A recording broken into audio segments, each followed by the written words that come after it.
Welcome to the Loins of History. My name is Jay, and I'm joined by my co-host Colin, and this is our second episode in our Fall of Empire series on the downfall of Rome.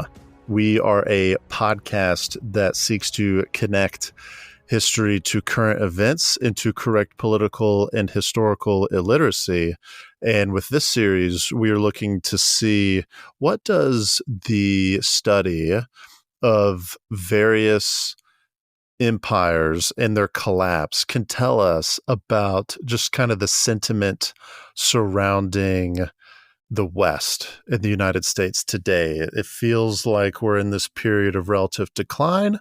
Does the fall of the Roman Empire have anything to say about that? And so Colin is here to talk this week about the fall of Rome's military. So Colin, what you got for us? Well, this is going to be another exciting episode. The military fall and the decline of the Roman military. It's interesting. Like last week, we talked about the economy. And, I thought that while great, there's a lot of very abstract thoughts that you have to deal with when you start talking about like the inflation and applying some modern economic theories kind of to ancient times. You're starting to have to you really had to pull a lot of different factors and put them together. To be honest, the military aspect of it is pretty cut and dry. Like, yeah, it got to the point where they lost the battle. You lost the battle. Thousands died. The barbarians sacked Rome. Point blank. Didn't have enough forces to field another army, et cetera, et cetera. Rome is no more. It's much more cut and dry. And so in some ways that's not as exciting, but actually I think for today we can really go through and talk about it and kind of make it exciting and do some thought experiments with comparing the early, and I say early to mid Roman Empire, and compare it to the late stage antiquity military. So I do want to say there's three, I guess, key takeaways that we're going to take from this episode. So when it comes to the decline of Rome and its military specifically, I think there's a ton. First off, you could go through like Edward Gibbon's Decline and Fall of the Western Roman Empire, and there's different historians talk about different things that caused it, but I think there's three really big ones and kind of sub things under that. But the loss of martial vigor is the first one. They simply just lost the will to fight toward the end of the Roman Empire. Internal collapse of population due to famine, plague, and civil war took a toll on the military. They simply couldn't field enough soldiers toward the end. And then the third one is barbarians. Everybody knows barbarians at the gates. There's the Huns, the Goths, the Vandals, et cetera, et cetera, et cetera. We're going to get into a lot more of them. At some point, there was just a straw that broke the camel's back when it came to the barbarians. Their numbers started swelling for a number of different reasons, and they simply could not hold the tide of the barbarian horde back anymore. And they eventually sacked Rome in 410 and later in the 450s before finally deposing Romulus Augustus in 476. So we're going to go through that a little bit as well. So with that being said, let's start with a broad overview. And the key word is broad overview of Roman military history. Keep in mind that Rome was founded in 753 BC. And, we talked about the decline not starting until like 180 AD. So that's quick math there, 930 odd years of history that we have to kind of cover. I just want to talk about a few key victories and differences in the early Roman military history. So Rome in the Republic period was an agrarian society that really valued a simple kind of lifestyle, really the complete opposite from the decadent imperial age and late antiquity. They valued manual labor, hard agrarian farmers work. They were basically country boys that liked to fight. That's kind of a really gross simplification. But if you think about it, they were landowning citizens who joined the army. It was a highly valued and prestigious position to be in the military. And they were all trained at some level as levies and auxiliaries, and they had kind of their own, think about it like reserve training. And then they relied on these levies when they needed them to come and fight Rome's battles. And that worked effectively up until 397 when the Gauls invaded and actually sacked Rome in 397.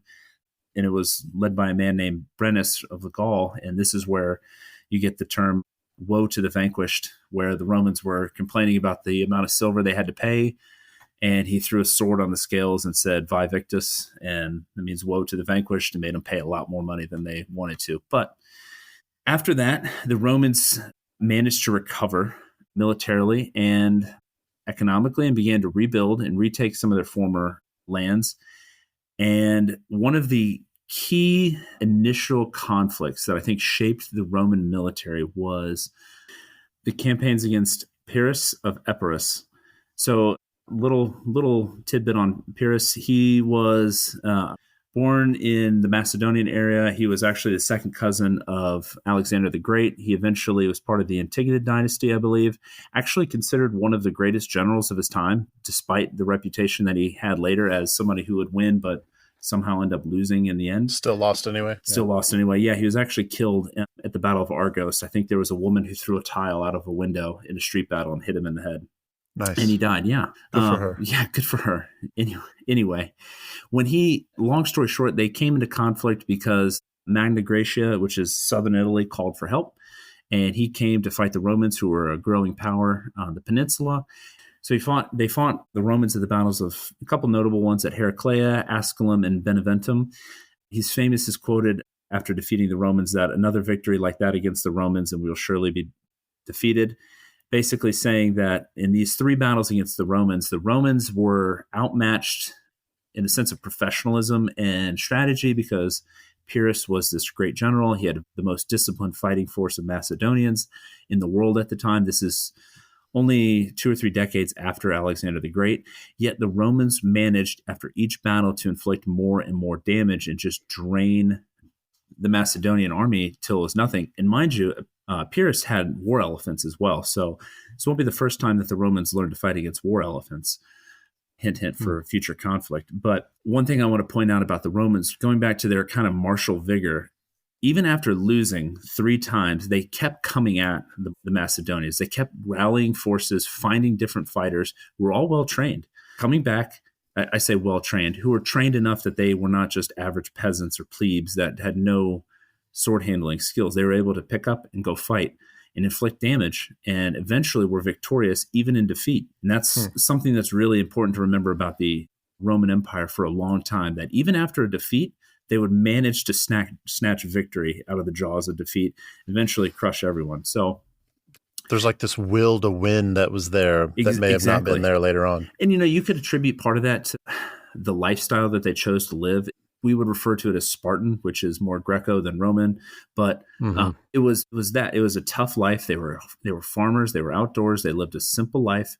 That's what they wanted. And so they learned to fight, and they were proud of it. There was a prestige behind it. But this really elevated them. If you've ever read Clausewitz, he talks about the levels of war, like tactical, operational, strategic. This kind of made them masters of tactics in fighting battles against potentially a superior foe. And a few decades later, so they took over Magna Graecia, which is southern Italy and Sicily. This put them in direct competition with the Carthaginians and begins the Punic Wars. So there are 3 Punic Wars, the most famous of which was the Second Punic War against Hannibal Barca.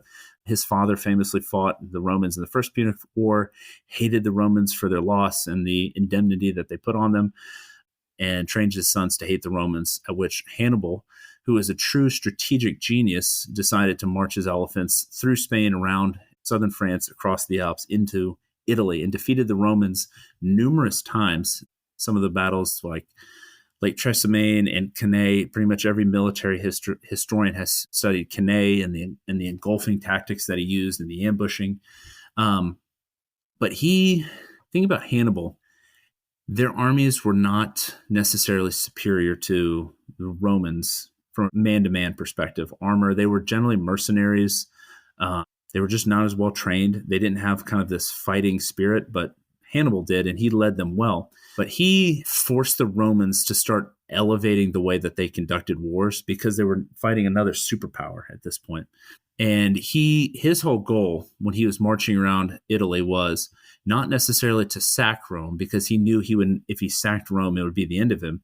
He was trying to inflict enough damage to force the Roman city-states, who were not fully citizens yet, but were part of what we would call the Roman Empire, the Roman territory, into breaking off and joining him, which they never did, to the Romans' to their luck, they never broke off. So he could never rally enough support, and his supply lines eventually faded. But he was eventually defeated at Zama by Scipio Africanus.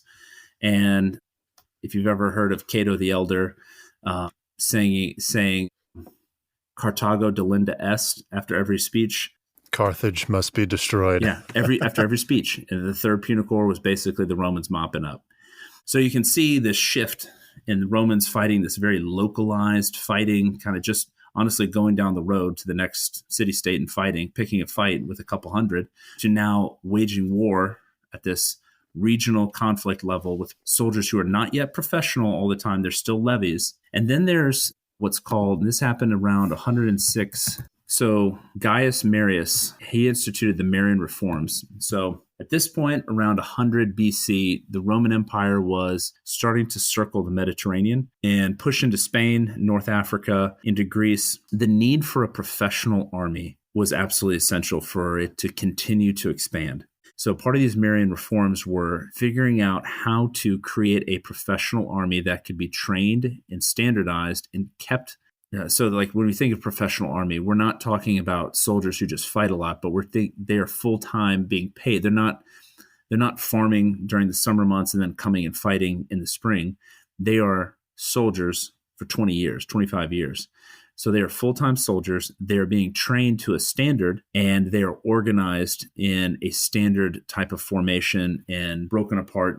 We've heard of the legion, the cohort, mandibles, things like that. Those are all universalized across the entire Roman army. And the Marian reforms were instrumental in providing a template for how the Romans could professionalize their army and create an effective fighting force that could not only march the same, but fight the same, be led the same, armed the same, and then fend for itself and carry its own equipment. So the Roman Empire's armies could sustain themselves when they went on a march. They carried their supplies, They had engineers, and they could build their own forts and siege equipment. So they were self-sufficient.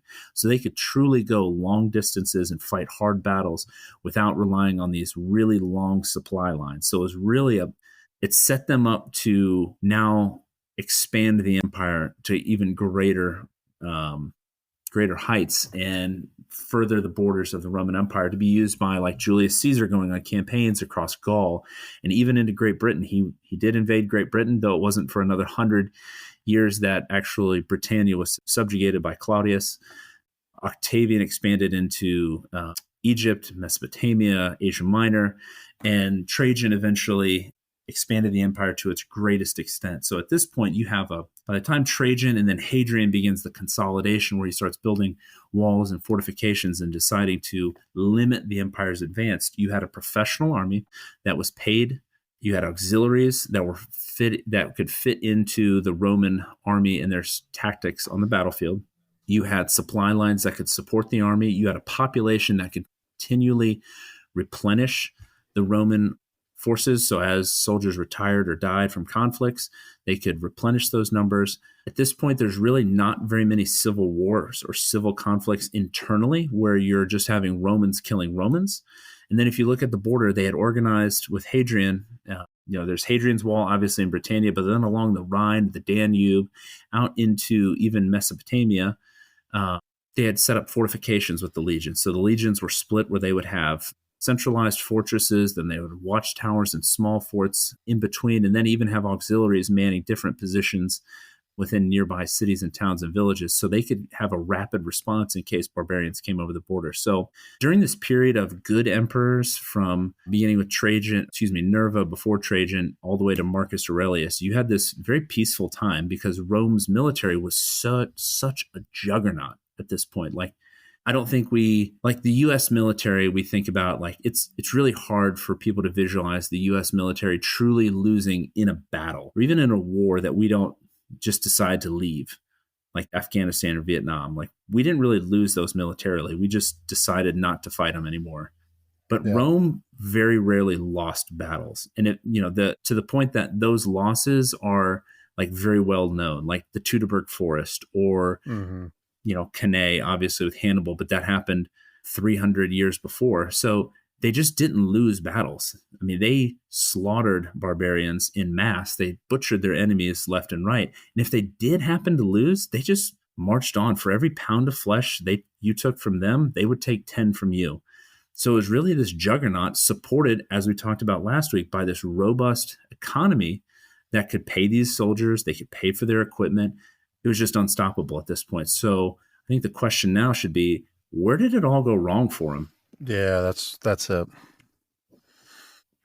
Were you about to say something else? No, where did it all go? I want you to answer the question. Colin, tell me, where did it all go wrong? Well, man, there's a lot of different things. Like I mentioned, there's a lot of different places where it went wrong. But I mean, let's look at the loss of martial vigor. I don't know where I heard that term, if I just made it up in my own brain or whatever. I heard it from somebody. Sounds great. It sounds great, so I just rolled with it. But like I said, in the Roman Republic, like, it was an honor to fight for Rome. But during the crisis of the third century, kind of late imperial Rome, the Romans just didn't want to fight anymore. They had kind of gone not only was there decadence in Rome, like the city of Rome, but that had spread really through Italy as a whole, and really had kind of festered into some of the provinces as well, like the legions of North Africa, even kind of Asia Minor and Palestine. They just didn't really do a lot of fighting anymore, so they weren't very good.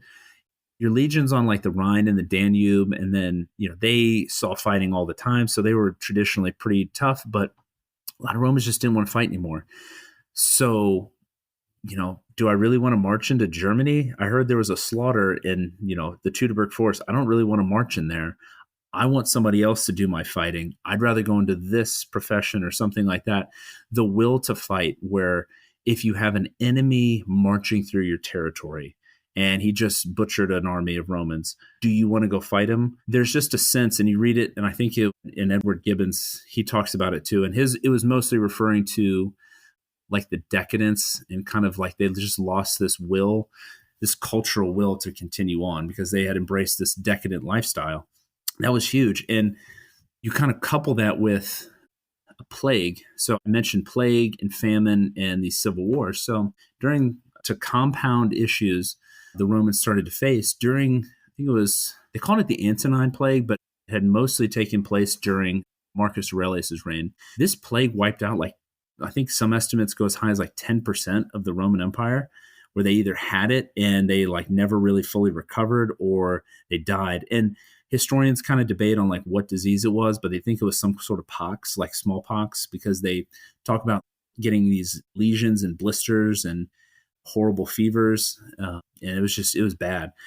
It was not quite as bad as the bubonic plague, but it was still a terrible disease. But, you think you lose almost 10% of your population. That's a lot of people. And not only is it a lot of people, but if, let's say, 5% of those are young people who have not had kids yet, like, not only are they dying, but then they're not having kids to replace the people who would just die from old age. And that kind of compounds. So Marcus Aurelius, in order to scramble, had to bring in outsiders. So potentially like barbarian tribes that had lived beyond the border to man the farms. He had to bring them into the armed forces even. So they had to fight. And there was the later part of the empire with Diocletian. So, I mean, before then you had to be a Roman citizen, but then Diocletian opened. It was like citizen, non-citizen, doesn't matter. You're going to fight in the legion. It's not going to be separated legion and auxiliaries. So that had to have been a huge change. Massive. You're talking about the loss of martial vigor. Like, if you're not even a Roman ethnically, politically, like I'm a Roman citizen. Religiously, that comes up. Religiously. Yeah, no, that's a great point. Like, why would that will to fight even be remotely close to what it was if you like grew up in, central Italy and you have land there and your family's been there for generations? It's a completely different motivation there. So I was going to get to this later, but I'm going to say this now. We're going to come back to it. So yes, part of that loss of martial vigor, when you bring in non-Romans, like not even Roman citizens, like they don't have to be from the Italian peninsula, but you started having emperors too that were not from the Italian peninsula. Like there was a long period of like Thracian emperors and coming from all over the empire. But you start bringing in what they would view as barbarians, so like Frankish, Gothic, Hunnish even. soldiers into the ranks, a lot of there was obviously going to be kind of conflict between those two, that distrust, I think is probably the best way to put it. But if you now start seeing the Romans, you're a Goth and you settled in Roman territory, let's say, and then 10 years later, you're with the Romans and they're ordering you to go fight the Goths. Like, who's your allegiance lied to? Yeah. And then, some of these Germanic barbarians were really good generals, like Alaric, for example. They were really good. It's like, why do I want to listen to these pompous Roman fools who don't even want to do the fighting? I'm looking around the legion, and it's almost all Germans who are doing the fighting for the Romans. Why do I want to do this? I'm just going to switching like sides on the battlefield was a thing. Yeah, I'm just going to take all this stuff and I'm going to go march on Rome. Honorius has broken his promise. I'm going to go march on Rome and sack it. That's what Alaric did.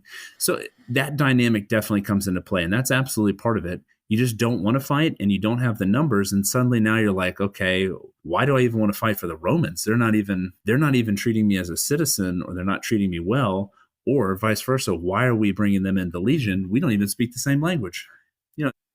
It definitely broke down the unity of the legions and their fighting effectiveness. So, but I'm going to come back to that when we start talking about the barbarians. Okay. Going back to the population decline. So not only was there the Antonine Plague, which was devastating for generations. I think it lasted for about 20-ish, 15, 20-ish years. So you think people were dying left and right. They're not having kids. Huge hole in the population. Now you also have couple that with poor harvest. So it's not so much that it was a direct like famine of like biblical proportions, but the harvest yields started going down pretty dramatically, right? Because the Romans didn't really fully understand crop rotation. So they weren't really rotating the crops, and they kept trying to overfarm them. And then they would send barbarians in there to go farm it for them. So the yield of these farms was going down. And anytime there's a food shortage, like there's a direct correlation to a drop in population. Like if you're hungry and starving, like the last thing you want to do is have another mouth to feed. So the population is going to start to stagnate. And it did. So that led to another reason. And if your population goes down, well, those are future soldiers that are going to come fight for you that are just never going to exist, or they're going to die of starvation young. So that's another reason. So a lot of them died of plague, a lot of them died of famine. And then there was the Civil War. So like we kind of mentioned a little bit last episode in the crisis of the 3rd century, the amount of Roman blood spilled by other Romans is honestly astounding. You start looking, there was the year of 6 emperors one time. There's 4 emperors another. I think I said it was like 20 emperors in 75 years. To the point that the Roman Empire actually split into thirds. There was the Palmyrene Empire. There's the Gallic Empire. For like 20 years, the Roman Empire split into thirds. And they were all fighting each other, trying to get back. So and every time a Roman general declared himself emperor, a Roman senator, and then tried to raise an army, and they would go fight another general or senator or influential person, and they would bring these armies on the field. They were both Romans. So every casualty that fought in that battle and died or was wounded and couldn't fight anymore, that was a Roman soldier that couldn't go fight the Germans anymore. And if you think about it, it happens for 75 years. That's going to really, really add up and leave massive holes. So there's a famine, there's disease, and now you're fighting each other. So by the time you end this with fantastic generals, emperors like Aurelian, Diocletian, Constantine, they still are dealing with the fallout of this massive population decline that they've had to deal with. And they're fighting this now hordes of barbarians who are pouring over for this reason or that. But they have to figure out a way to increase their numbers. And they had to bring in barbarians to do that. So like Diocletian was one of the first to do it. Theodosius the first during the first Theodosian dynasty had to do that as well in the Eastern Roman Empire. So at that point, the Roman Empire resplit because Constantine, after Diocletian, reformed it into one, and then after Theodosius had to split it back. And in order just to save the Eastern Roman Empire, he had to basically say, okay, we got to reorganize. Barbarians, you can come join our forces. We'll pay you as soldiers. We can grant you eventual citizenship. Blah, blah, blah. But he had to bring them in just to survive and fight off other barbarians like the Huns. I feel like one of the themes that we're going to revisit multiple times in this series is when your society begins to turn on itself, either, something as explicit as a civil war, or even, maybe more broadly, it could be like political dissent. It could be something that, like, as we'll see in France with the collapse of the Third Republic in World War II, we'll see that, like, France as a cohesive, singular entity was being shaken. Like, it wasn't, France didn't have a civil war per se in World War II, but they changed their, it was not politically stable. I guess what I'm trying to say is, like, when it comes to civil war, like, when your society starts tearing in on itself, that is maybe an indicator that, oh shoot, like, if we don't fix this now, we might be in big trouble here in the future. Well, exactly. We won't be able to respond to a different kind of threat that we can't see now. It's interesting to kind of compare, like, when Julius Caesar crossed, the famous crossing of the Rubicon against Pompey, and, like, the civil war between Julius Caesar, who is arguably, like, the luckiest general ever to live, and Pompey, like, that was such a cataclysmic event in Roman history. But then you fast forward 250 years, and it's like, oh yeah, this guy just declared himself emperor. He's raising an army. He's marching on such and such, who also is claiming to be emperor, and a bunch of Romans are going to get killed. And, yeah, it was like super novel when Julius Caesar did it, but after Caesar did it, it was like, once it had started, it was super hard to get it to stop. Right. And he had set the example. He set the example. Octavian followed it and then became Augustus, and then everybody else wanted to do it. And, it's kind of interesting. Like, so we're talking about the fallout from these civil wars. Arguably, the biggest factor on the battlefield was just numbers, right? It was just a numbers game. Like, if you're having Roman legion versus Roman legion, like I said, they've had the same kind of training. They have the same kind of equipment. Like, most things are equal. Yes, a general can make the difference. But if you're having like two generals fight each other and, it's kind of a toss-up, a lot of times it's just the larger army wins. Not in the case of Julius Caesar. That's why I said he's one of the luckiest generals ever to live. And I mean lucky in a lot of ways. But what that did, if you were the emperor of Rome, like Aurelian, for example, he had to march around with a massive, massive army, and that he had to take forces from all his other legions that were guarding the Rhine and the Danube and all of these other places. He had to pull those forces to him, A, so another general didn't have a large army, and B, so he had enough forces to put down a general in case they did.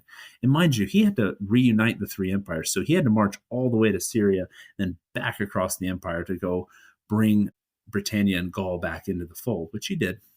But then there was also this kind of led to a restructuring again of the Roman army. So I mentioned Diocletian bringing in foreigners essentially as his military, but prior to Aurelian, during the crisis of the 3rd century, there was an emperor named Gallienus who, because he was having to move across the empire to basically put out every little fire, because he couldn't trust anybody else to do it without trying to assume the throne, and B, there were just so many of them, he had to restructure the Roman army. So instead of it being primarily heavy infantry, it became primarily cavalry, just so he can move across the empire quickly.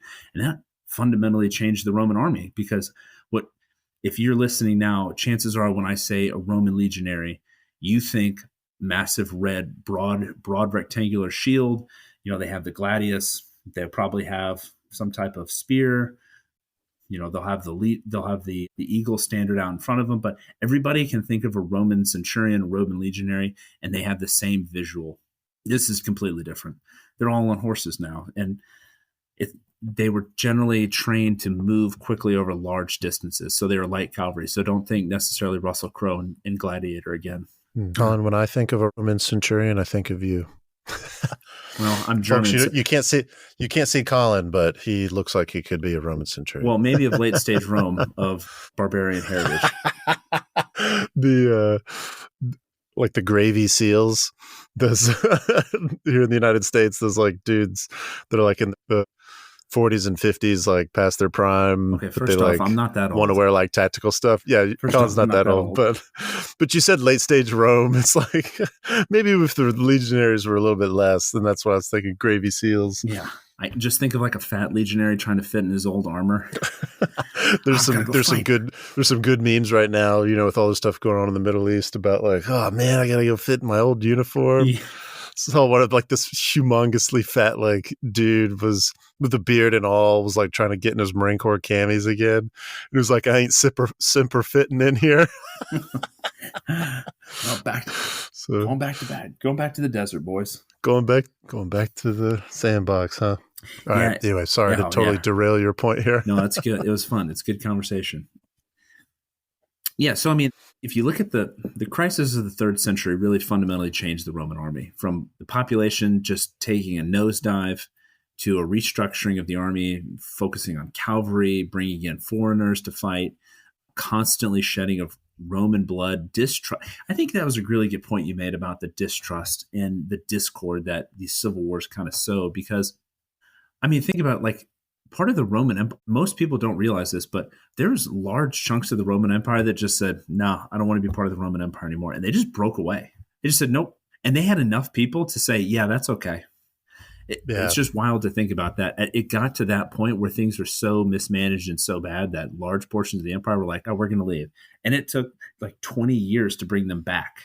So, yeah. Well, I mean, as kind of to your point, it's like the seeds of its own undoing were in its success. Like this juggernaut goes across Europe, North Africa, the Middle East, all the way to the far reaches of Armenia, and they made it to the Euphrates River, right, which is Iraq. Yeah, right, unbelievably far. Armenia, Iraq, unbelievable. From from England to Iraq, yeah, like, and they sustained an empire from Morocco to, yeah, and I guess that's the thing, right? Like, and we live in 2023.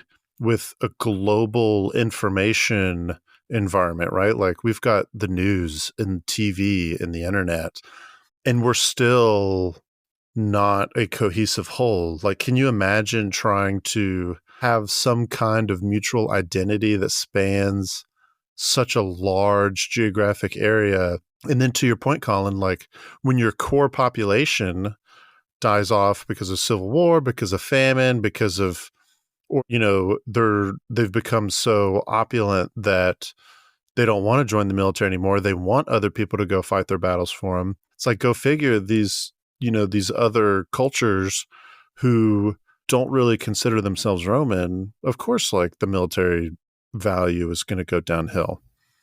Well, that brings me to the last point of external forces and just the weight of the barbarians bearing down on the Roman Empire. So I will say, first off, I think it's a misconception to believe that the early Roman Empire, the early Roman Republic, even during the time era of the 7 kings and the early imperial Rome, like they had it easy and they didn't face existential crises and they just kind of got lucky. To an extent, they did, but they faced the Carthaginians who nearly wiped them out. They faced the Greeks with Pyrrhus, and they faced several other very strong enemies who all had an opportunity to defeat the Romans and prevent them from ever growing into what they were.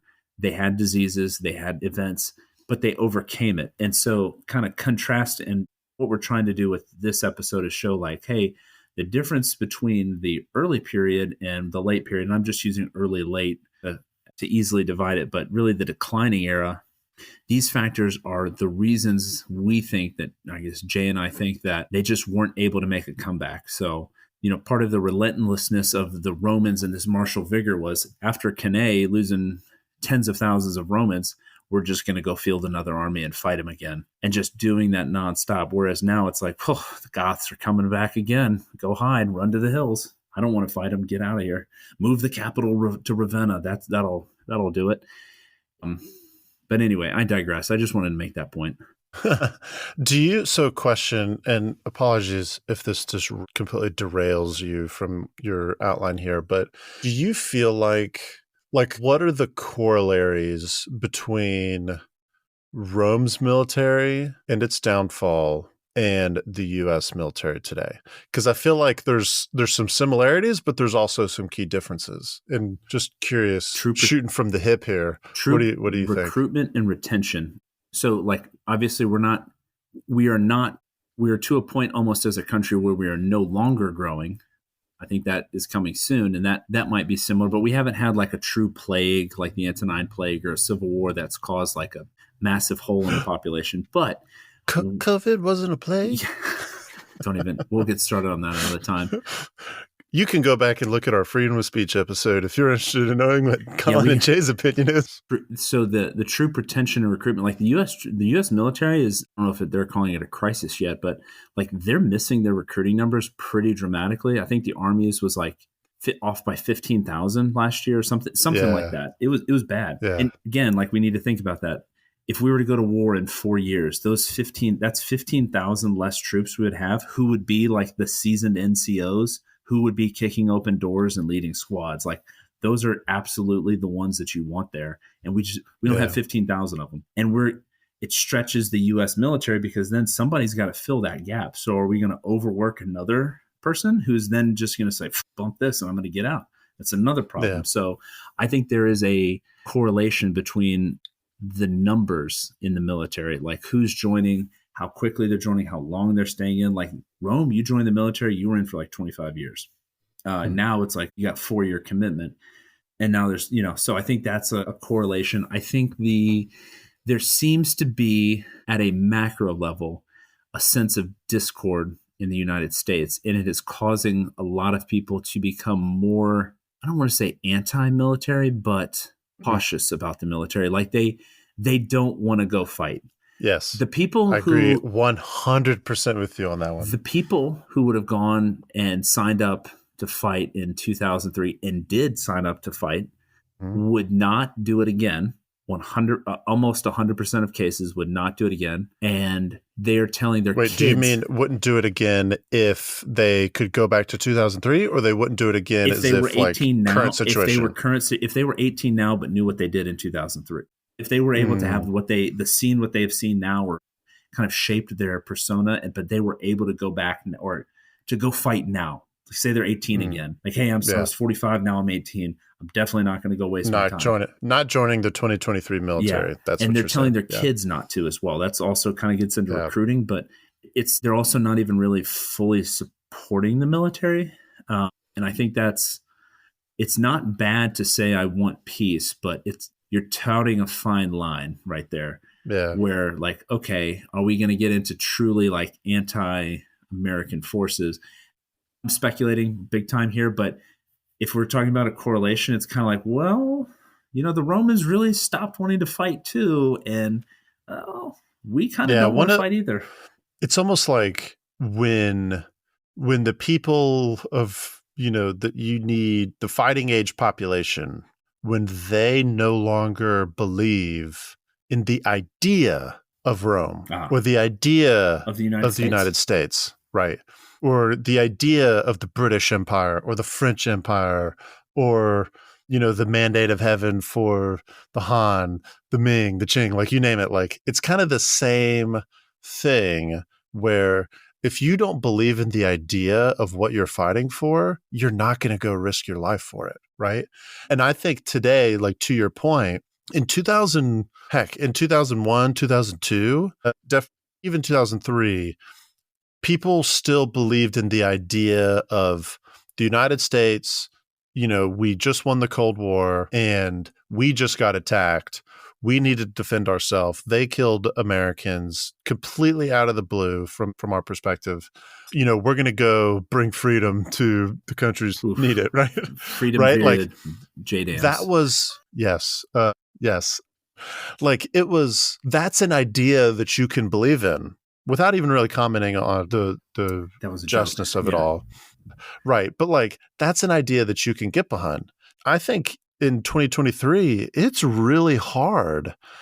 Forget, like, not even speaking about what happened in 2020 and the lack of trust that so many people have across the political spectrum, the loss of trust in our political institutions. But even now, it's like, what are we doing? Nobody wants to be when I say nobody, I mean like polling indicates that like the average American does not want to do jack diddly squat about Russia, Ukraine.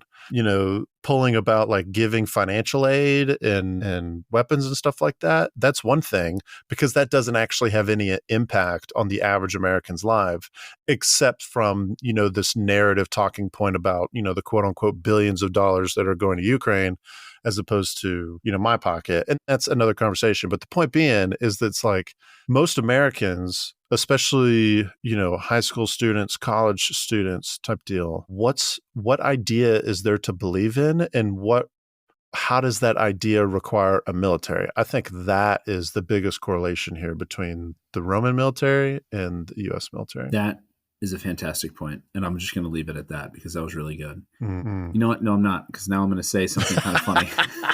Say it. To the Zoomers out there that are listening. So Zoomers? What's that? Gen Z. I call them Zoomers. Oh, Zoomers? Yeah. Okay. Boomer, Zoomer, same thing. It's kind of unfortunate. Like Jay and I were not at fighting age quite yet in the early aughts, the early 2000s. We're millennials. We're millennials, yeah. I can look back though at those times and like, yes, we were attacked, and whatever your stance on the invasion of Afghanistan and Iraq were, like the levels of patriotism and the amount of unity in the United States was borderline intoxicating. And it's kind of sad looking back at it. It's sad looking back at it because I'm like, man, like I remember as a middle schooler at the school at the time, like everybody wanted to support one another. Everybody was waving American flags. Like it transcended every divide that we feel right now. That is very real. Completely transcended it to the point that, like, I don't know. Had people from all walks of life coming together, and it was a beautiful thing. Again, whatever happened afterward and the decisions people made in power, not the podcast for that right now. But I do remember the people of the United States would have gone to do great lengths for America at that point. That was Rome in the Republic, I think. And that was even the early imperial period. That was Rome. And Zoomers, I'm sorry you never got to experience like that little bit of bliss of like true patriotism and unity, because it was great. That aspect where just being able to walk through your town or your city or whatever, talk to people, support one another, like have a true community that transcended any other divide you might have. It was awesome. It's truly great. And I miss it. That's the one thing I miss about that. I just looked up, just real quick, what George W. Bush's approval ratings were. And because of all U.S. presidents since I've been alive, I think old W. Bush gets the worst treatment when the most undeserved worst treatment. That's what I'm trying to say. We should not hate on W. Bush as much as we do. And I can't wait to hear everyone go, what about Iraq? And blah, blah, blah, blah, blah. Okay, fair point.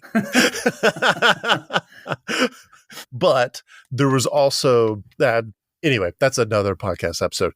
But old W. Bush here, when he first got started, his approval ratings were in the 60s something percent. When September 11th happened, his approval rating went up to 92%. That is absolutely insane. That 92% of the country said George W. Bush is doing a great job. And quite frankly, ladies and gentlemen, he did. That speech that he gave, standing on the rubble of the Twin Towers, like with those firefighters there, gives me chills, man. It's right up there with that speech in Independence Day. It's a new meaning to Independence Day. As a drunk old guy goes and flies an F-18. That's right. Also a great speech, but we digress. Back to Rome. Back to Rome. Walk down memory lane. So in the face of... So this is... I just want to give kind of a synopsis of like the barbarian invasions and what the Romans faced. So there's a few different theories as to why... Like, obviously, why the barbarians wanted to invade Rome. Part of it is they were just a warlike people and they wanted to go fight. Part of it was they saw like the grass was always greener in Rome and they wanted a piece of that. They wanted that treasure.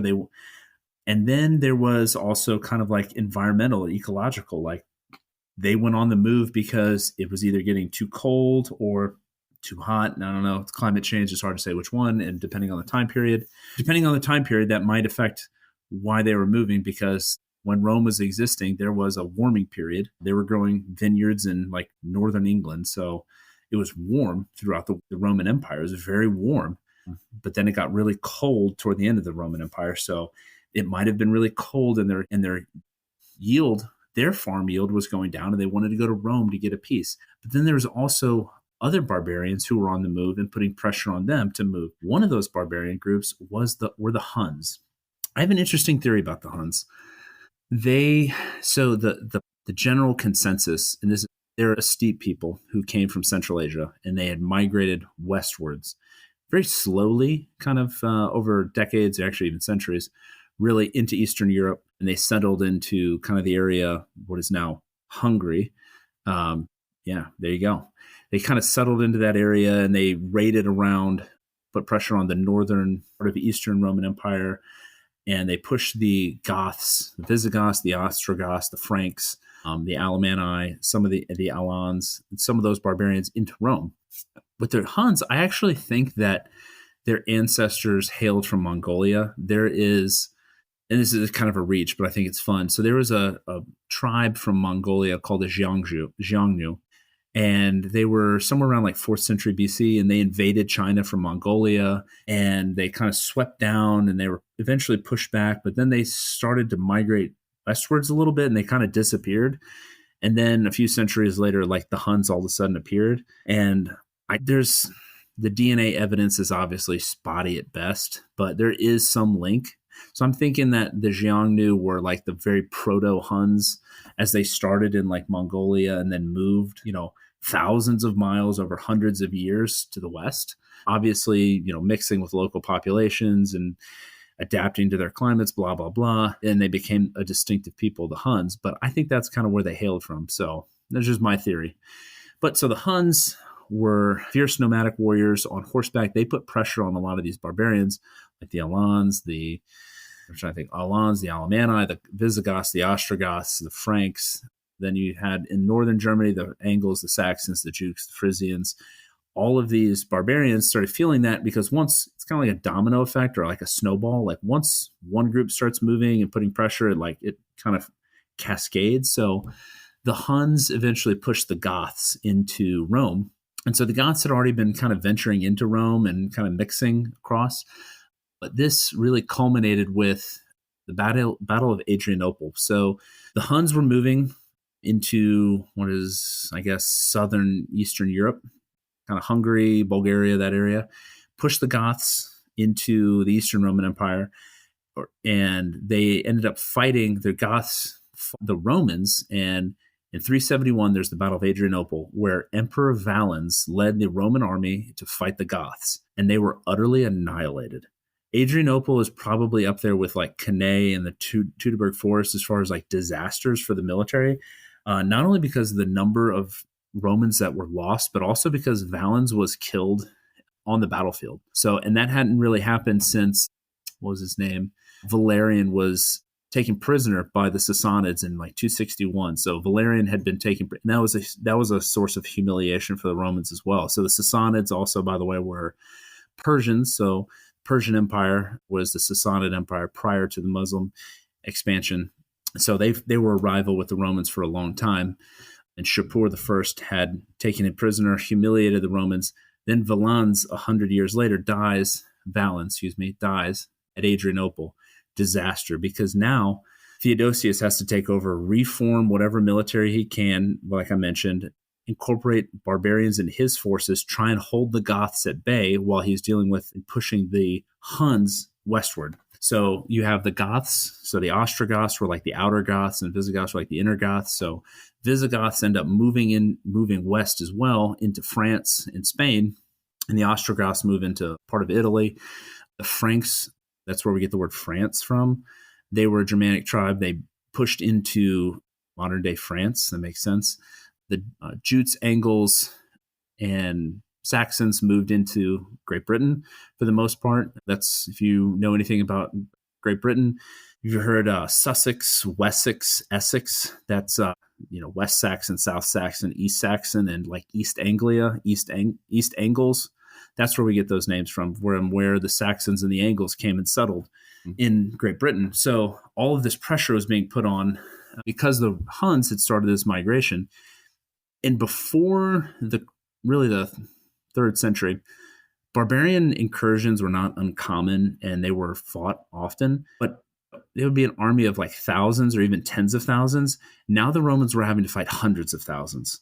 So it wasn't just like one army, it was many armies of Goths and everyone that was coming with the Goths as well. So they were like a people on the move, not just a raiding party crossing the border looking for some plunder and moving back in. So, the Romans were now looking at where they don't have the numbers to field an army effectively, and they're having an increasing number of barbarians all over the border. And they can't, it's like, I think of the picture of like looking at a dam and like you see like one little water spurt in a crack and you try to put your thumb on it. And then there's another one and you try to put your thumb somewhere else and they just keep popping up and you can't hold it. You can't hold the dam together. So porous was the border that it's interesting. Like Roman towns up until this point were not really fortified.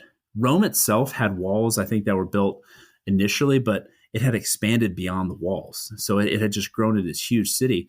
They had to rebuild walls. They were called them the Aurelian walls. In like 271, I think they were completed after he died, but they had to build walls because they're like, this is the first time we are now facing a real threat of barbarians making it through the border and coming this far into Rome and also other Roman armies. But other towns, so one of the defensive strategies was like, hey, we can try and create from these forts a defensive position and a rapid response. But more than likely, the town and cities are going to have to hold on as long as they can. So we need to fortify all of them. So now, rather than this Pax Romana peace where in Gaul and Italy and Spain, you had unfortified towns, they were having to be fortified because the Goths were running rampant. And the Huns and the Vandals and all that were too. So a couple other key battles that occurred that I do want to make note of.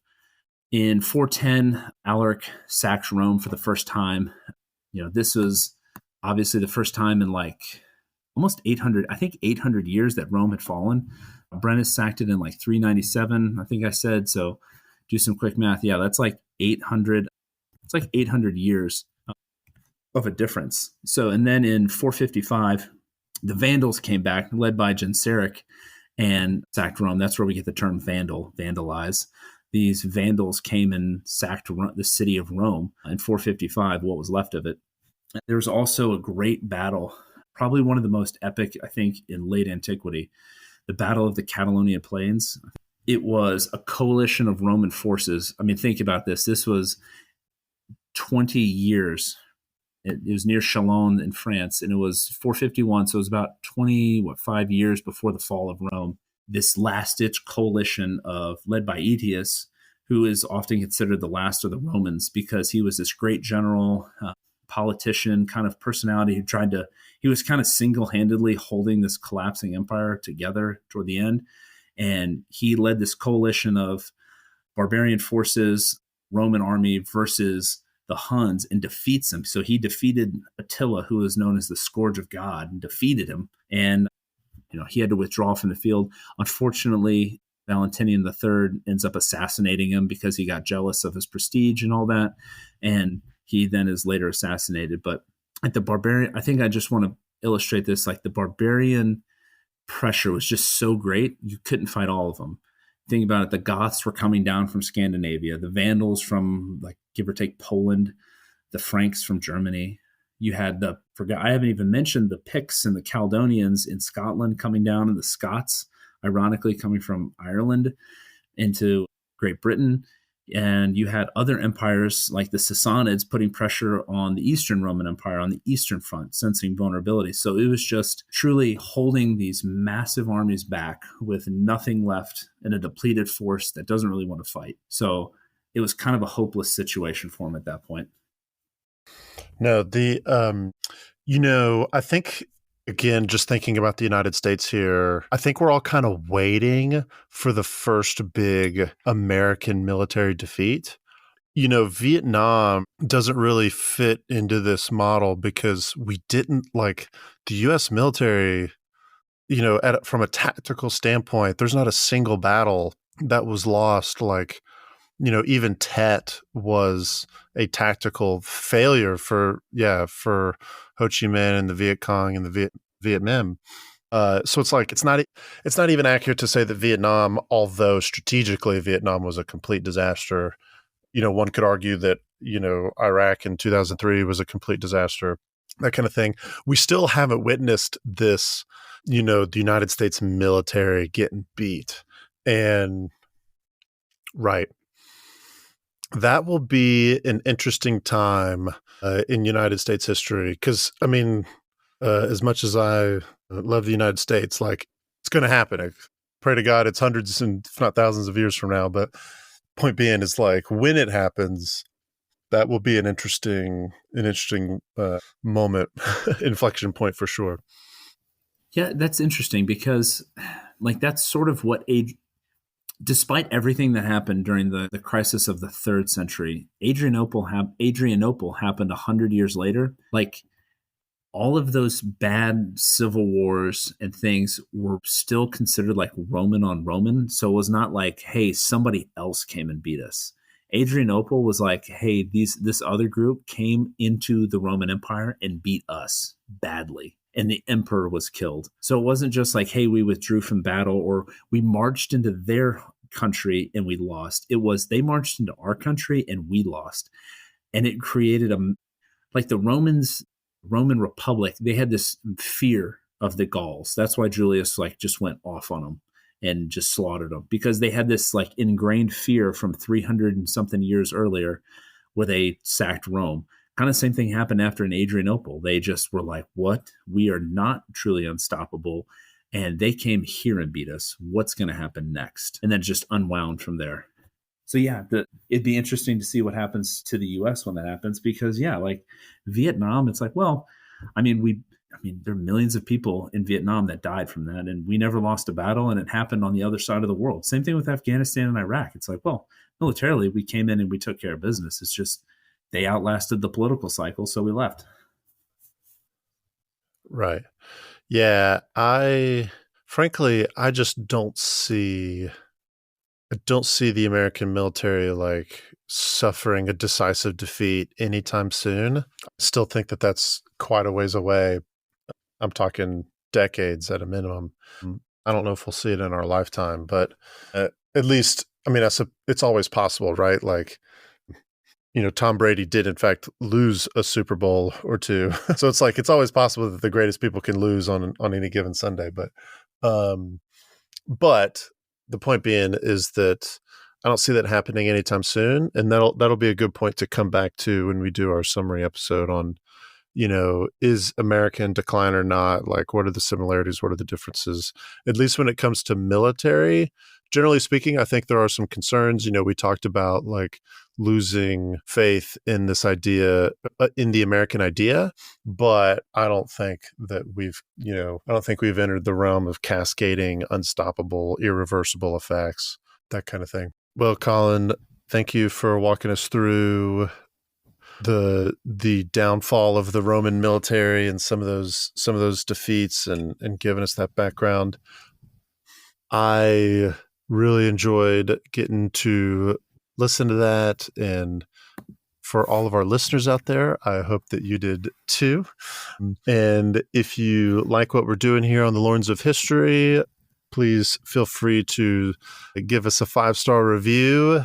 Hit that subscribe button on whatever platform you are listening to us on, and then also feel free to give us feedback. Our email, loinsofhistory@gmail.com. We take constructive criticism or just positive feedback is always nice too. If you leave us a 5-star review and comment so that we can see your username, we'll give you a shout out on the next episode. So thank you to all of those out there who have done so. We're also down, if you have something you want to see for a future episode, comment down below and tell us what you want to see us cover next. And with that, we hope you enjoyed this episode, and we look forward to seeing you next week. Have a good one.